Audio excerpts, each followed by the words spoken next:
बिस्मिल्लाहिर्रहमानिर्रहीम, अस्सलाम वालेकुम। आप देख रहे हैं program fact finding with Asad घर। मैं उसामा जाहिद हूँ और स्टूडियो में मेरे साथ मौजूद हैं सीनियर तहकीकाती सहाफ़ी तज्ज़ियाकार असद घर साहब।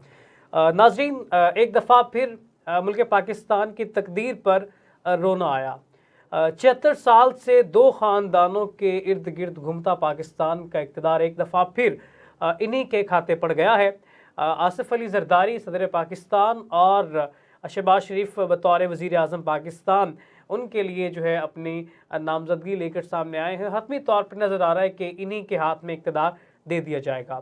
76 साल पाकिस्तान के दौर को अगर देखा जाए तो इन्हीं दो ख़ानदानों के इख्तियार में पाकिस्तान का तमाम तर निज़ाम रहा और एक दफ़ा फिर आसिफ अली ज़रदारी और मियां भुट्टो ज़रदारी नवाज शरीफ को बाकायदा तौर पर मुनाजरे का चैलेंज दिया गया, लेकिन जिन्होंने मुनाजरा करना था उन्होंने मुआहदा कर लिया और मुनाजरे का जो हिस्सा था वो हज़फ कर दिया गया है और हज़फ करने की कोशिश की गई है तारीख से।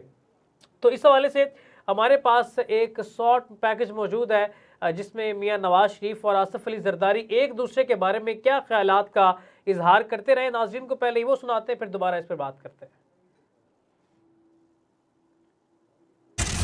ज़रदारी साहब, आपकी पीपल्स पार्टी तो कहीं नजर नहीं आती मुझे, मैदान में आ जाए। आप लड़ेंगे? आप तो जेल नहीं काट सकते। आपका तो सियासी गुरु कहता है कि आपको मच्छर काटते थे। मुझसे पूछता हूँ, काबा किस मुंह से जाओगे गालिब? शर्म तुमको मगर नहीं आती। क्या मुझे वो आंसू इनके याद नहीं है जो इनने रो रो के अपने जेलों में हालत की थी?